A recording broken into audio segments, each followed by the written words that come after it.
Hey, it's 1 o'clock and we're going to go ahead and get jumping in here. And yeah, we're talking about the pre-game show here, talking Apple a few different times. We'll stay off that topic for the benefit of our audience today.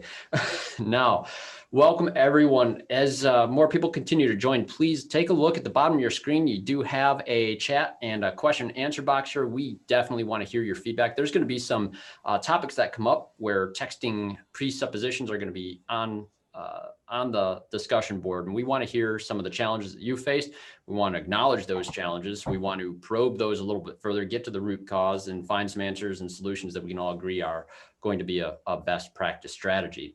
And that is what this is about. So my name is Craig O'Neill. I'm with Auto Text Me. This panel here today is from my team that does the training and onboarding here at Auto Text. We have Michael Catullo and we have How's everyone doing today? Hey, go ahead and say hi, Levi. How is everybody doing today? I will say that Levi is our newest member of the team, and those of you who have not had a chance to meet Levi, I hope that you do, especially as trade show seasons begin to become a thing again in the very near future. Levi and Michael both service advisor experience. Michael, you from the dealership realm, yes, which is its own unique world. An interesting place. And one of our clients actually had referred you to us. I remember Mike Molesky from PSK. Yeah, one of our clients who was one of my former techs when I was a manager at the dealership. Small world. I know, isn't it? And I actually met Levi. He's over in Michigan as well, over in Detroit. You would probably call it more Ann Arbor, right? No, I'm north of Detroit, about an hour. So, yeah. Nice. Yep. No, and Levi is also came from a shop that was and still is a client. Now, I will say Levi wasn't with that shop when we hired him. Very important. Yep. Absolutely. Well, the topic today, folks, is texting. And one of the things that we want to jump into with this conversation is related to texting best practices. But at the forefront of this, we want to define a little bit further what a healthy texting relationship looks like with a client. As we work with shops more and more, and we meet a lot of shops that are brand new to texting, a lot of our users, we asked a question when you registered for this webinar, the level of texting that you are at, and a lot of you are texting nearly all of your clients. Not all of you are at that level. Many of you are only texting most of your clients, and quite a few are only doing some or even very little. And that's where we want to really kind of focus some of these strategies around is bringing it up to where you do feel comfortable talking to the majority of your clients, why it's important, and some of the benefits that you're going to see once a healthy texting relationship is established. Now, I have this awesome panel with me today for this. And while our goal is to kind of reframe the way texting works in the shop, we want to start with a simple question. And that is, what are some of the reasons that shops are expressing discomfort with texting? I'll jump off on this one. And one of the first things I hear is the customers are too old. We have an older clientele base and they don't want to be text messaged. That's one of the big things I hear quite often. And one of the things that I immediately go to is, I know from my own experience, my parents themselves in their 70s, and pretty much the only way they communicate with their granddaughters is via text message.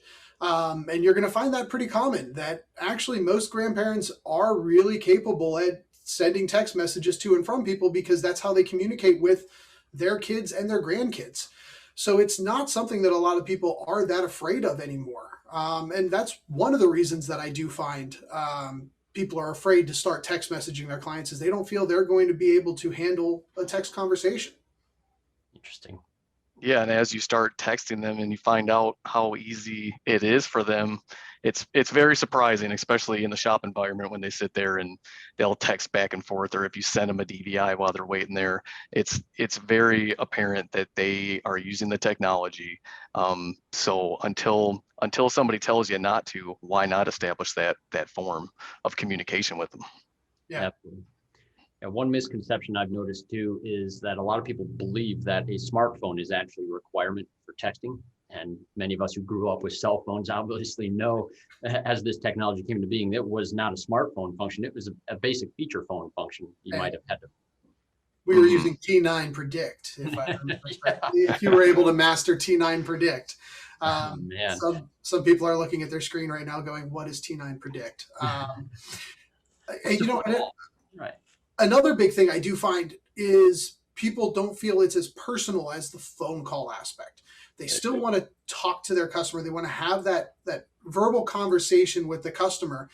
And again, this comes down to, you're not going to not have a conversation with your customer, unless of course the customer doesn't want to at that point.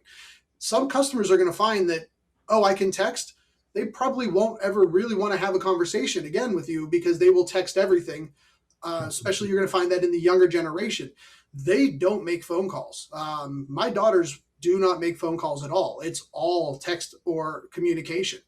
And so they're very comfortable in that environment. But you're still going to have phone calls with your clients. You're still going to discuss things with them. They're still going to come in to drop their vehicle off, and you're going to have a conversation with them. We're not trying to replace all conversation with your customer via a text screen. But we're going to use that to support. We're going to use the text messaging to support the other aspects of how we communicate with our clients. Yeah, well stated. This is actually one of those talking points that became the foundation of why we wanted to host this conversation at all. You run across a service advisor, some of them extremely skilled, veteran service advisors. They know the ins and outs of shop life and are very good at what they do. They're good at sales. And then someone comes along and we're telling them that there's another way to communicate with their clients, and that's texting. And they thought, well, no, it's easier for me to call and explain things on the phone, or it's easier to do this. And the reality is, and Levi, you can certainly testify to this. Yeah, there are conversations that we need to have in the traditional phone conversation, but the texting, like Michael was saying, just set us up to it. That was your experience, right? Yeah, it was, it's really nice to set that form of communication up right from the start to where they know that they can text back to you. Because I used to get feedback where they would say, we didn't know that we could text back until we started thinking about ways to change that. How can we communicate that? And you do that with that check-in status, where you can, right from the start, you're checking them in. Please feel free to communicate via text. They know that they can communicate with you, and a lot of them are working. We have customers that can't talk. They're in meetings, but they can have, hey, I can get back to you in 5 or 10 minutes as soon as I'm ready. So then they don't feel rushed by the conversation. Levi, you're referring, of course, to the auto text me check-in status, where the first, yes. Yeah, because we set this up in such a way that check-in sets that expectation, right, for communicating with us by text for that message. And this is the step that I see a lot of people forget about. They skip it, yeah. Right? They don't do this initially, or maybe they're not using the appointment confirmations reminders. Either way, that first moment that you have with communication, what Levi is talking about here is the idea of letting the customers know that this is something that you do. Everybody's used to the idea of talking to a customer about their communication preferences, but you have to think about this in the context of a client. You're asking them their communication preference. They're also entering into this transaction or this visit with presuppositions about how you can communicate. And if they don't know that you can communicate by text message, back and forth, not just updates going one way, but back and forth, they aren't even going to give you that potential preference of theirs, assuming that you haven't got the ability. And with that being said, in there, the customer, you mentioned about not being able to text back. And a lot of times we're almost trained when we get a text message from a business that it is a non-reply text message, because so many, we do get inundated with text messages in society today. But a lot of these text messages that we receive with promotions and coupons and things like that, you cannot reply to them. So we want to let the customer be aware that, hey, I'm sending you this message. You can reply back to me with this message and talk to me directly. This is not an AI tool. This is, you can come back and communicate with me. And a lot of times I like, when I'm helping set up the status update text messages, is using things like, you can reply to this message. And then again, taking a step further, letting them know what the next step is going to be in the process. I will text you again when a tech starts the inspection of your vehicle, and use it personally as an I. Because when the customer is receiving this, they feel like they are texting with the advisor. You want to let them know when they read a message that it sounds personal, that it's I will text you when we start working on. It's not the computer doing it, even though if you've got your automatic updates on and it's sending that text message out automatically, the customer's receiving it as if you personally wrote it and sent it to them. Right. I'm going to show some stuff in the tool here in a moment and build on what Michael was describing. And really, this all comes back into that initial fear, though. When we're dealing with clients that don't want to be marketed to, right? There's two types of text messages, by the way, folks. And I think we touched on this before. I'll mention it again: transactional text and marketing text. That's not our terms. That's not the client's terms. These are terms inside of the telecommunication industry. Mobile network operators look at these sort of things, and they're both regulated very, very differently. Transactional and marketing. Those are the two terms that we have to define text messages by their very nature. From an application business to a client standpoint, this is a very impersonal definition. And that's really on par with what some people are expecting, and because of the experiences they've had with other applications, whether it be a government group that's texting about a political ad or a campaign, or the bagel store down the street that's going to give you a promotion if you come in and buy a bagel and a coffee today, or any other thing, all these things that bombard you that are not wanted. And the perception that I see a lot of service advisors run into when we're starting to talk to them about texting their clients in the auto repair shop is like, oh, they're not going to want to get text because you don't want to get those kind of texts that you're already thinking of. And we coined this phrase in a blog from last year or two ago, communicating from your own pocket. We talk about selling from your own pocket, and most people with service advisor staffs and front counter experience are going to understand that concept of selling from your own pocket, where you're selling an automotive service from your own perceived value of that service. What you think it's worth is the price that you're going to be able to sell it for, or often discount it to if you're selling from your own pocket. Well, I feel like service advisors and a lot of shop owners too are discounting the value of text communication because of the experiences that they've had with it personally. And it's going to come across in such a way that because they don't feel it's a valuable medium for their bagel shop or coffee shop, then it's certainly not going to apply to their auto repair shop. But the client feedback we get in auto repair shops, is it that we communicate with them too much? You make a good point there about selling with your own pocket and thinking that I don't want to receive a bunch of text messages until you go out and do it, right?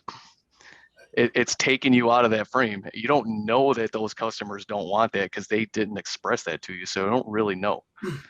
This comes right to the root of what I see as the problem in this, because the fear of texting it feels like we're going to bother our client, right? And then you might lose the sale. And we're very protective as service writers over the way the process is. You know, I want to wow them and I want to engage in them and just make sure that I'm protecting them or taking care of them, really, right? Yeah. I think another thing you brought up though, Craig, was the what do we ever hear a customer complain that we communicated with them too much while we had their vehicle? I can promise that is never, I have never taken that phone call as an advisor or a manager of someone saying, you guys communicated with me way too much. I knew too much of where the car was in the process. And can you not? Yeah. Now, I can say I had plenty of phone calls where someone had said, hey, I felt like I didn't know what was going on. I had to call the shop 3 times to try to figure out you were hard to get in the process. Right? That phone call I've taken. Yep. I've taken that phone call, but I've never taken a phone call where somebody is complaining about being made too aware of what's going on with their vehicle while we have it. This is arguably universal, right? I've seen this in my own shop. I've seen this in all my experience where we were getting great reviews from people. They said they loved everything about the experience, but you were hard to get a hold of. And I was.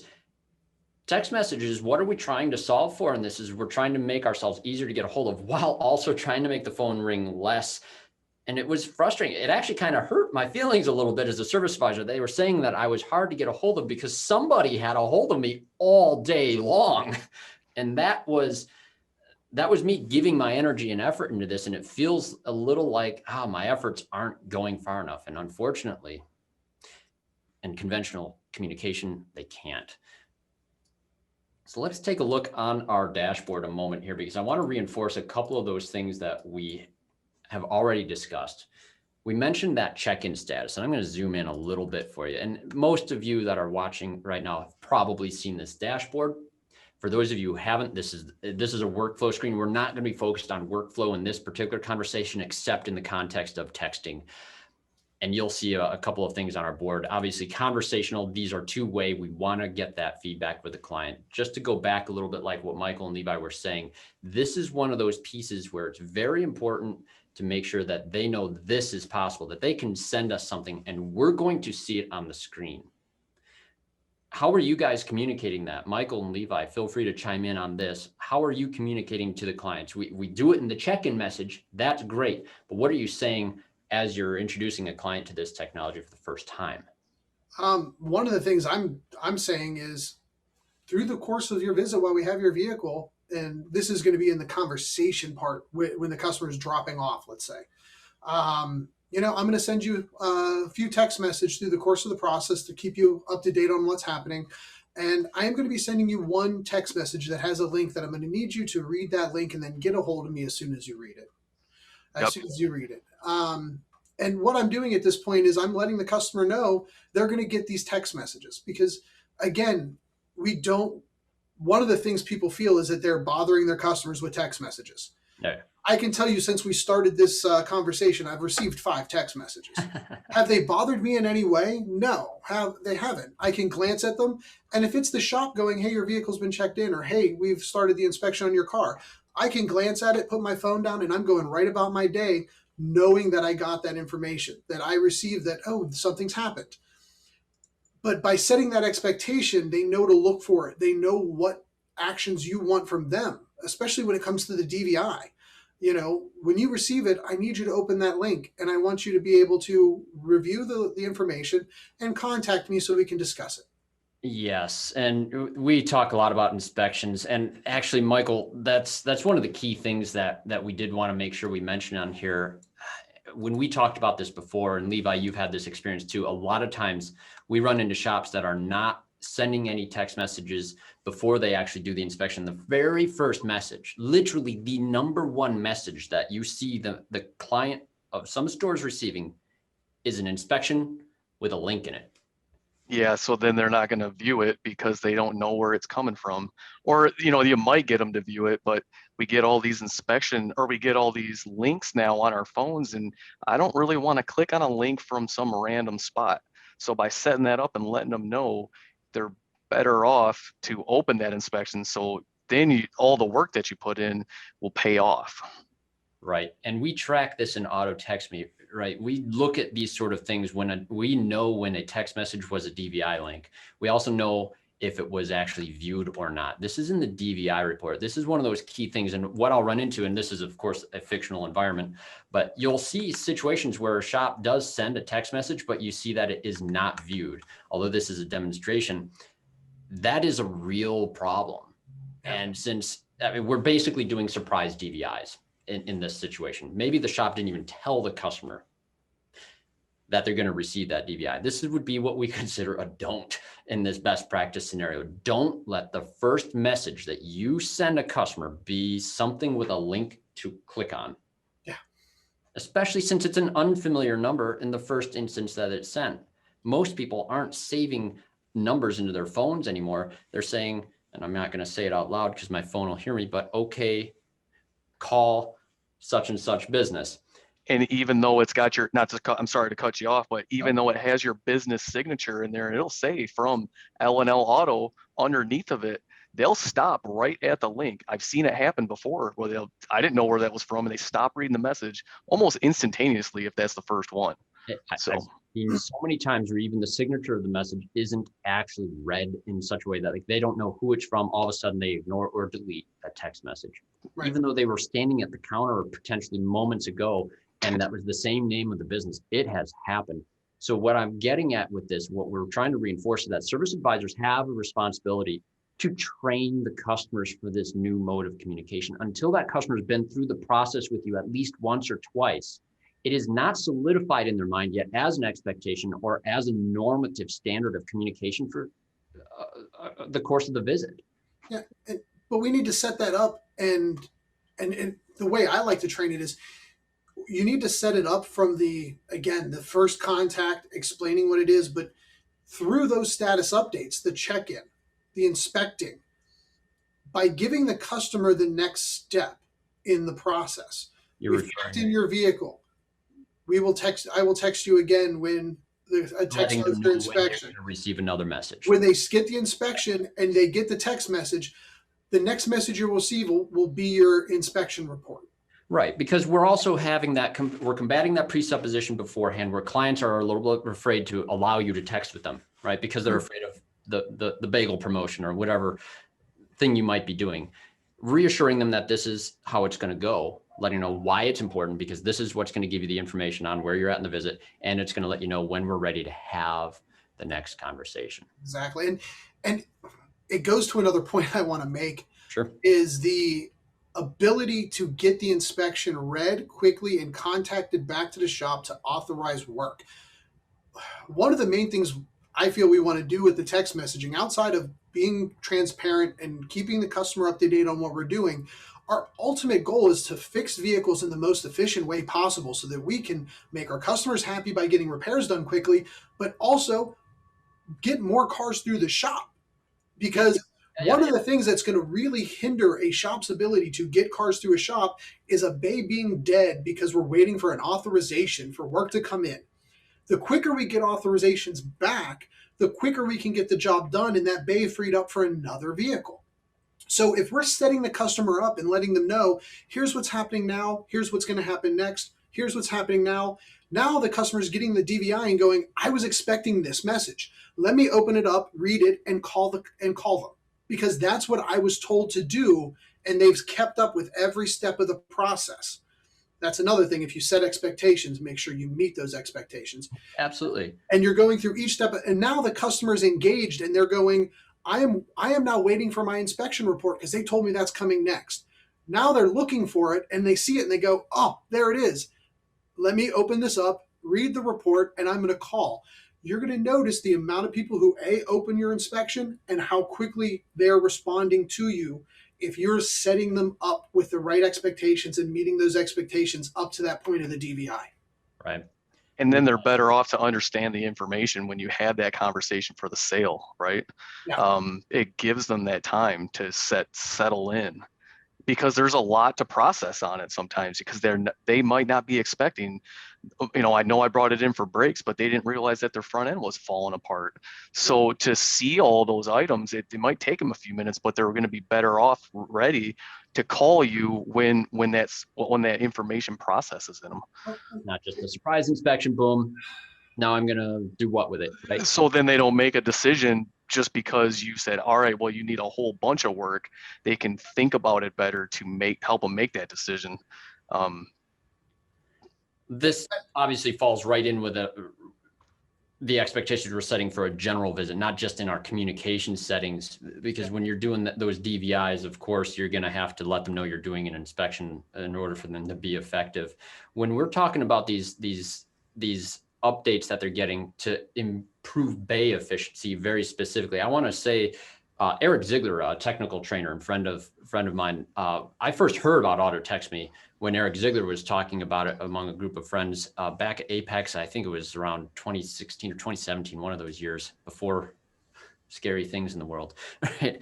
And I heard him describing how it triggered the conversation for clients. It got the approvals quicker so that the technician isn't wasting time on the bay. And it was all very summarized in such a way as like, this is interesting. And long story short. And we talk about surprising the client with the DVI, right? Getting that DVI text and it being a surprise. That's the same thing a phone call is. And another part of the process with the text messaging versus the phone call in some of these aspects is how often are you playing phone tag with the customer to get the authorization or to go over the recommendations? You make the phone call, they're not available. They call you back, you're not available because you're on the other line. It goes to voicemail. And you might spend an hour playing phone tag with a customer before you finally get a hold of them, where this could have been handled in a different way. Also, the customer becomes in a mindset to receive the information. I could call a customer and they could be right, and they'll pick up the phone because they've been waiting for my phone call all day. So they see that it's me calling at the shop and they're like, oh, I got to talk to this person. Meanwhile, they've got a kid hanging on their arm. They're making lunch for their other kid and they've got the phone in their ear. Is this person ready to have a conversation about spending $1,500? No, this person is nowhere near in a position to be able to make that phone call. Now I send them the text message. They see the text, think, okay, let me hurry up and finish lunch. Let me get the kids sat down to eat. Let me now look at my report, and now let me call the shop, because now I've got myself into a quieter situation, a better place. I can now have this conversation with you. It's less of a surprise this way than trying to play catch them on with that phone call. Let me share my screen again on that topic, because what you're hitting on is one of these statuses that I use and that we've all taught on by this point is moving the status simply into the requires authorization status. Yeah. And this particular one sends a text message here that we've looked at the vehicle, have your estimate ready, give us a call when you can. Selling transmission service in my career, they're all big ticket items. Number one question I used to have to ask people when I called after leaving them a voicemail was, are they sitting down, right? And leaving voicemails, by the way, not so great. Customers receive this in a couple of seconds. Literally, most text messages, folks, by the way, this is a national average. Most text messages are received within 3 minutes of the time that you send it. That might seem like a long time because the actual number of people who look at them instantly is quite high. There's also a few people who go days without reading those text messages. But most of your customers are going to look at these darn near instantaneously. I wouldn't even be done describing this to you. I wouldn't even be leaving a voicemail for the client yet. But the real magic isn't in the speed of which we let them know we're ready to have the conversation. The real magic is when they call you, that's a good reason for that phone to ring. I jokingly we'll talk about this too. Is here at Auto Text Me, we want to make your phone ring less. And you might think, oh gosh, that's going to run completely at odds with my marketing program. No, we want your phone to ring for important reasons. And those really are new appointments and new authorizations. And when you know when that phone rings for real opportunity, your service advisor doesn't have this panic moment anymore. Your stress levels drop. Your pace of which you can approach other things isn't planning on interruptions. You try building a long estimate for a big job, and that phone rings. That's as devastating to interrupting a technician on a complex technical procedure. What does a technician do on a technical procedure when you interrupt them? They might leave a nut and bolt loose. What happens to a service advisor when that phone rings for simple status updates or things that they shouldn't have to be responding to? They leave things off estimates, which is a bigger problem than shops charging too much or for things that you don't need, right? As the stigmas would suggest. You're reducing those interruptions. You're focusing the conversation. And when that customer calls you to discuss the estimate, like Michael was saying, they're initiating that conversation. They're in a spot where they can have the conversation. And when they're in an initiative mindset, does that sales presentation that your service advisor has all set go better? Levi? It absolutely does. It's nice to be at a point where you can have that conversation with somebody.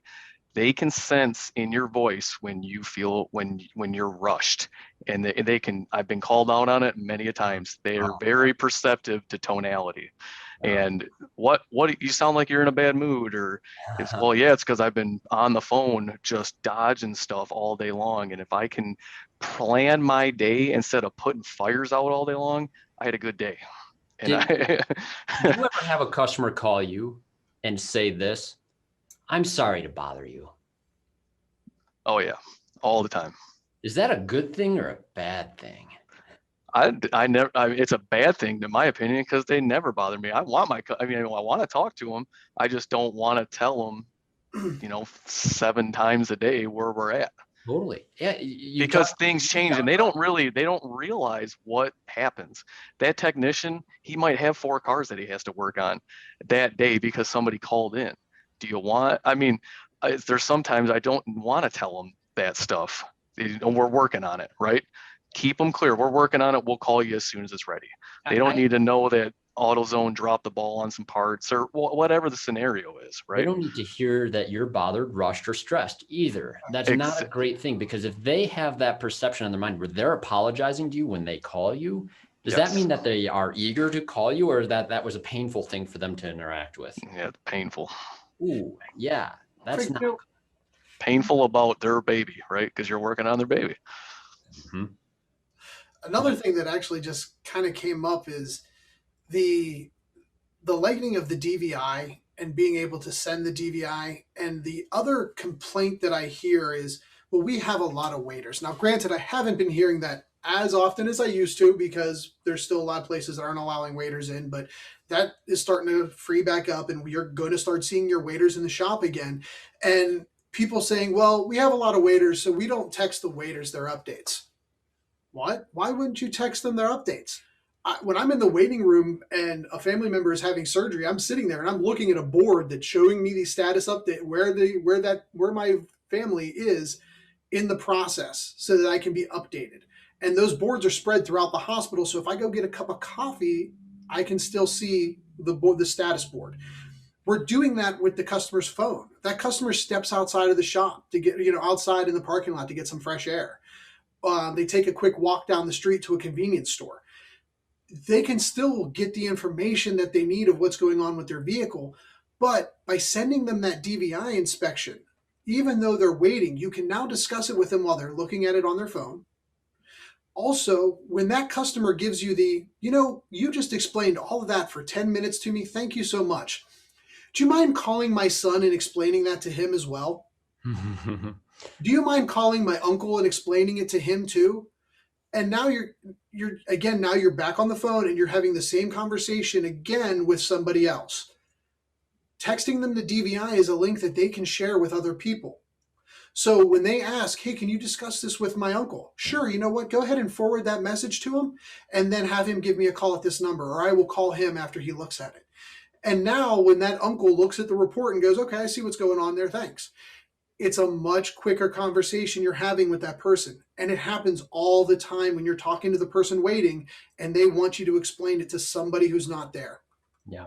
So texting them these links is still beneficial, even if the customer is at the waiting room with you. And we've had Chad and Peter chiming in on that too. And Levi, your experience, you always texted your waiters too, right? I did too, yeah, and it's a joy to watch them. And you see Chad saying, yeah, they text their waiters. You're leading the edge on cutting technology. So why wouldn't you, do as much as possible to show them what you're involved in along the way? My waiters, when we had them, I would text the oldest person in there just to see what the reaction was, and they would look at it and smile, and then they look at me, and I'm like, this is awesome. Just that feedback alone, that's all I need to know that it works. And I set up another shop where I was in-house, and the guy's like, I'm not doing that. I'm not doing it. So I did it for him when we were setting it up. And that customer, the same thing. They're sitting there just watching TV, and then they look over at the service writer. They know that their stuff is, they're getting close to being ready, or wherever they're at in their status, right? Absolutely. And actually, we're gonna start one real quick right here. I'm gonna go ahead and add one to the board in the way that even elderly or older clients are going to be very familiar with. When you start as an appointment, and I'm just going to do this manually here in Auto Text Me. Picking my vehicle. This is all pretty straightforward here, but we're going to do the starting status. We want to make sure that we're going to make this actually into an appointment there. And we have an inspection here, but we're going to choose the scheduled for appointment, and we're going to choose a time. I'm just going to choose, here we'll do tomorrow or Friday here. That'll be fine. And I'll add this to the active customer page. What happens in this moment is the customer immediately gets a confirmation that this appointment was made. And most of you are using integrated shop management systems where that happens as soon as you put the calendar appointment in your system. This is a key thing. But I always equate the automotive shop experience now to that of what your experience is with, for example, your dentist. I can almost universally explain that to someone and they'll understand. It's like, oh yeah, the dentist, they do this. I get that confirmation. And even more important, I get that reminder, since this is 6 months out in some cases. I wouldn't even make it to the dentist if I didn't get that text reminder. I didn't even put this on my calendar myself. And perhaps your customers are exactly the same. And this does prevent ghost appointments as well for this very reason. When clients don't show up, that's lost opportunity. I think there's a whole perspective we're kind of skipping over too, is the millennial perspective, how they only want to text. They only want to set up appointments online. So I think we forget about that. I'm 40 years old, so I'm on like the borderline of it. So but we have millennials that are what, 35 and under. These are a whole huge area of customers that we need to engage. We need to, and they only want to do it that way. They don't want to be on the phone. No, you're absolutely right. And here's the thing, for a service advisor that's engaging someone in terms of a best practice, once somebody has confirmed their appointment, especially in our system with Auto Text Me, you'll see that this has been confirmed and you see their message, and you can go ahead. And there's another thing you can do, because one of the things we want to do in terms of best practices is keep our responses flowing, but we want to keep them very simple. And there's these things that are called predefined outbound texts. This is a key thing that I like to do, and we can choose from a long list of this, or we can say a couple different things on here. You can do, I think I had a thanks for confirming. I have a please confirm, right? But I usually would have a thank you for confirming programmed in here. We can even just bust that one out here. We'll say it like that. Click send. You can have those pre-built, ready to go. A lot of our responses can be canned, even in the texting. That's done in the workflow setup.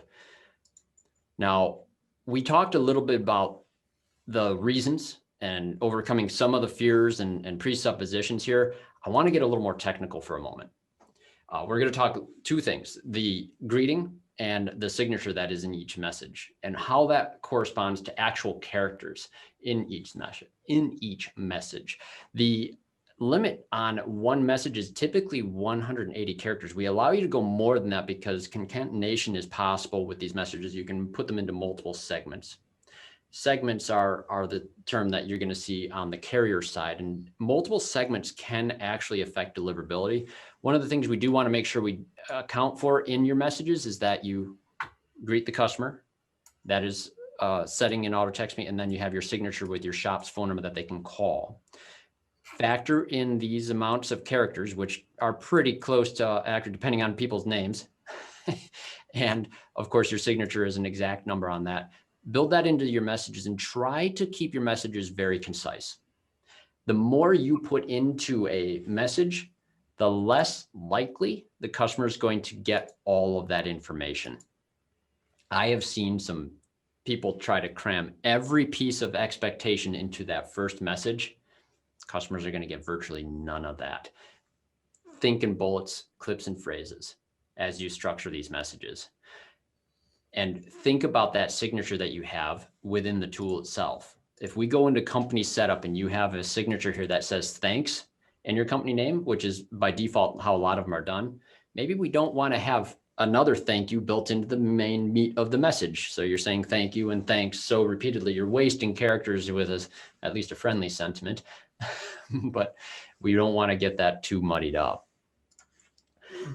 That's on the every text message that customer name and that company signature will go out, and that's important. One of the things you're going to want to look for in Auto Text Me is going to be coming in the near future is the opt-out message, and we're going to include opt-out language at the end of each text message, the first one only for the visit. So it'll be like a part of a check-in message, for example, that gives the customer the ability to reply back, stop. And if they do, this won't be a yellow button, but your customers will have a red indicator on your board. So you'll know if somebody actually did say no to receiving text messages from you. This is one of those things that's going to help reduce potential spam or filter triggers from carriers. But this is also going to become a more of a thing, because you're going to get people that are going to text back stop. And why might they do that? We've already talked about some of those presuppositions. You're going to have some people that assume maybe this is marketing or maybe this is invaluable. And that's going to put a little more responsibility on your service advisors to make sure you're having a conversation with them about why it's beneficial for them and you, and is just going to be about this visit. This is not marketing. We're not going to be hitting you up with everything else here. So that opt-in is coming, and we want to be able to prepare you for, or opt-out, I should say, is coming. We want you to be prepared for that so you can make sure those conversations can be real and that you can look at those people who do reply stop. This is why I'm a big fan for the opt-out, is I think a lot of people will ignore a text message if you didn't explain things to them, if they don't know who it's from. I think that happens. And some people never reply, just thinking there's simple updates. But when somebody who doesn't want to get it turns on a red light on your screen, you're going to be able to identify that and have that conversation with that individual. Just have the conversation, and they have to text back the word start to that number, and they'll be able to begin texting you once again. And it goes to the setting expectation even more, because if they know to be expecting the message, they're less likely to reply stop. If they are made, if you let them be aware of what's going to be happening, they're going to get the message and go, oh, I was expecting that, and go along with what they're supposed to be doing at that point. Now, so it just reinforces that aspect of, you've got to set the expectation with the customer. Totally. No, and now one of the other things that you'll see on this dashboard, and we're showing this very clearly in Auto Text Me, is why a message might fail to be delivered. And one of the topics we wanted to cover in this conversation is strategies to avoid this. And you'll notice that when you see an error code, there is a code. These are, we were talking before this meeting as well. Those codes do have descriptions. When you click on one of these yellow buttons, if you see it, you'll see this is an unreachable number or it's out of coverage. We provide the description of the code inside of the message for you. There's only 7 codes that our particular message aggregator will use. They're pretty easy to remember. The only ones that you can really do anything about, or that you can't do anything about, is specifically filtering, although there's some things that we'll talk about on that as well. If you see anything that's related to an unreachable or out of coverage indicator like that, good likelihood you probably have somebody's home number entered in your shop management system. That's a non-text number. Most of the time you see this button at this stage is going to be for that reason. A lot of the general filtering issues that some people might be familiar with are less and less of an issue currently. So if you did ever see filtering, you'd see maybe a 3007 code. Filtering occurs for a lot of different reasons from carriers. And I'm going to break screen share here on this. I wanted to mention it very briefly, in that URLs in particular can be one of those things that carriers are trying to protect their end users from spam on. And this isn't actually that disturbing of an issue when you really think about the amount of spam text messages that could exist out in the world. You don't want yours to look like this. And one of the worst things a shop could do that could get your number potentially filtered is to share a bit.ly link or some other generic URL shortener. And those can just absolutely ruin it for you. Those are some of the most spammy links that could exist out there. So watch out for those, and watch out for any message that you do have a link in, that they're shorter messages and don't have multiple segments. Multiple segments could break your link for one reason, but having a concise message with the link, if you have to have more details with it, follow up with another message after that one. Yeah. It's not super common. And you'll notice the DVI links that Auto Text Me sends very brief, but we do allow you customization on those things too. If you made that super long and you started seeing some messages filter, take a look at that sort of thing. Change that around, shorten it, not the link. Those get every message location we have has a character counter in the message builder. So when you're writing the message, it's counting your characters across the top, letting you know how many characters you're using, and you can start to get thinking about how you might reword something to use less characters.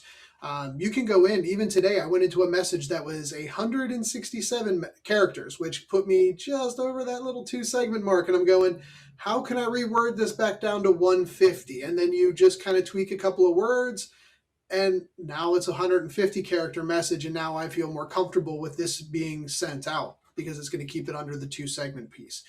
So use those counters to keep track of them, and get creative with how you word the message to get information out, but keep yourself under a certain character count. Exactly. And folks, that is also one of those screens I was showing earlier. If we go back into our workflow setup screen, this is something we help you calculate in here. And we do give you a couple different limitations in here. We're talking about a 180 limit for segments very specifically, and that's just for your information. Most text carriers condense things so that it comes in as one message, but it's different on the back end. And that's why we're discussing that today. You're never going to see it. If you send a 256 character message, obviously it's more than 180, and you're going to get that text. It's going to look like one message. That's by design. That's how these systems work in the back end. All right. Now, I'd be curious if we have any other questions from users or any issues that they want to discuss, whether it be from a service advisor, whether it be from your own perspective at all, any challenges that you have seen or strategies you want to cover. We talked at length about several different things, from the setting of expectations, starting with an appointment, having a check-in message that absolutely reinforces the fact that this is a two-way texting ability, letting them know when we start inspecting the car. And then we have silent statuses where there's no text message that goes out. And then we text them again when we are ready to discuss things. Lots of things in the workflow, lots of strategies that are potential. And we do like hearing some feedback on these things. One of the points that, before I forget on this, that I'll go into is when it comes to an inspection. In particular, if I have a vehicle that's in check-in, for example, I'm going to move backwards in this case. When an inspection is began by a technician, it can automatically move to that inspection status. This is a feature a lot of our users are employing. And I have an amazing time listening to people on whether or not they want, just by the fact that their technician starts doing an inspection, for that to move into the status, which will trigger a text message to the customer.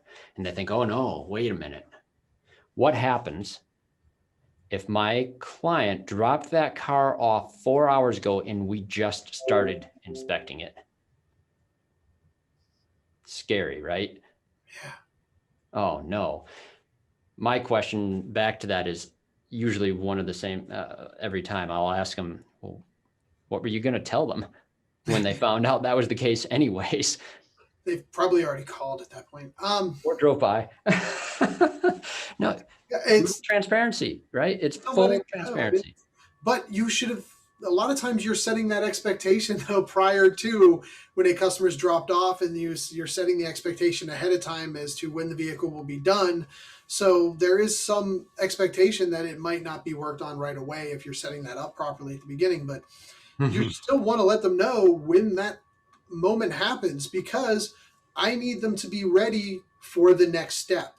If I'm not initiating them to be ready for the next step, they're not, it's going to take longer for them to see the next message. It's going to take longer for them to reply to the DVI and reach out to me. I need to have them getting worked up to the engagement so that at that DVI moment, it's quick. They look at it, they're ready for it, they see it, they reach back out to authorize work. Yeah, but this is very much one of those fears that the service advisors have, and it's based in reality. There's things where you could set the expectations great, and when you fail to achieve them, now we've got a situation, right? We've got to communicate the current status of the car still like we want to, but we also need to communicate, hey, things aren't going well. There's another problem too, and I've seen this from service advisors. What happens if it goes into a status and that was wrong, and we just sent the wrong message to our customer on their status? It's like, okay, well, this could happen, right? This isn't actually that scary either, because it's just plan for this reality. You can go and explain that to someone there, or if you did put something into a wrong status and need to move it backwards into a status, well, it's really simple to just go in here, click on the customer's name, say don't send updates, make the correction on your screen. You'll notice the text button goes away completely. And now you can just go back into whatever status you need to and readjust things how you need to for that vehicle's current position. There's a number of ways to avoid these circumstances. And also sitting at the front counter, hey, we're trying out new software. We're trying out new ideas. It might not run 100% perfect. Help me along the way. If there's something that you didn't like, or there's something you can add to our process, please let me know. I would love your feedback. Am I not sharing the screen? No, Craig, you're Sharing the not. screen. Thanks, guys. Yeah, well, the screen share would have shown you exactly. We'll get that in the recording for you. The way that I did that is you click the client's name and then you can include the update there. It's pretty straightforward, and auto text me if I need to show that again here. I'll do that in a moment. I want to build on what Levi just said, because that's one of those critical pieces. If you have a client in that circumstance, we want to make sure that we're not going to take a situation, make it worse for anybody, but we want to communicate the ability to take a text message and have that go the way we want it to go. Where am I going with this? This is the, 1 second here. So sorry. Thank you. Now when a client was, Levi, where were you just at a second ago here? Oh, I was just saying how, if you send a text and it's backwards, just letting a customer know at the beginning, hey, we're trying out new software, new ideas. Yes. And if something doesn't work for you, let us know, and we can fine tune that. Let me get back to where I was going with that, because what I ran into in my experience is shops that are afraid of that initial engagement when they're taking their first steps into texting. Thank you. This is the point to make. The client doesn't know you have these abilities. We talked about that in the beginning, but they're going to be a mirror for you in those circumstances, right? If you're trying new technology, you're trying a new strategy in general, and you're apprehensive about that, the client is going to mirror that. It's like, I've heard service advisors go into the situation. They say, you don't want to have send some text messages, do you? Well, gee, I guess not. Would be my reaction to that, right? It's one of those scenarios where your enthusiasm actually sells them on the idea of it. I had a great client out west, McClay's Tire. They were fantastic about this. They would explain, not just with the text message, but even DVIs too. If it was a new customer, they would even come around the counter pre-COVID and show people on their phone exactly what this looks like, how it goes. And then they even communicate that they see all those replies right on the screen. This is super cool. They got really excited about it. Their clients got excited about it too. Everybody's ready to have this go on now. And they were enthusiastic about the visit. Chris and I talk a lot about the Kano model. When you have the delighters, the must-haves, and that process, that model for business. And when you are actually taking something that people aren't experiencing in other facilities, and you're excited about it themselves, they're going to be delighted about it too. Eventually, those also become a must-have again. We want that to be pioneering in this case. Michael, Levi, like to bring this thing home. Do you have any final points you want to make on texting best practices? I think my only real final point is, unless you try it, you really are never going to know what your customer's reaction to it is. Leaving statuses silent, not sending out messages to them, and just not putting that communication out there other than sending them the DVI, you're never going to realize what it can do for you unless you give it a shot and try it out. And sometimes that's all it takes, is just give it a try, see how it works, see how your customers react to it, and get that experience. Because without it, you're always getting the what if. What if that we did that? Would that have made things better in that situation? So you're never going to hurt anything by trying it out. Absolutely. Levi? Mike took the words right out of my mouth. I mean, that's exactly what I would recommend. You're not going to know until you try it. And then once you try it and you see the positive results, you're going to be happy with it. And it's going to be that simple. So living in your fears. Do not want to live in your fears. And I'll highlight one more piece. Michael, you made me think of this. One of the unstated benefits of texting is that we document that whole conversation. Yeah. When you can look at these and you can see a text conversation over here, I'm zoomed in on this a little bit. It's all time-stamped. We know when what was said, both directions.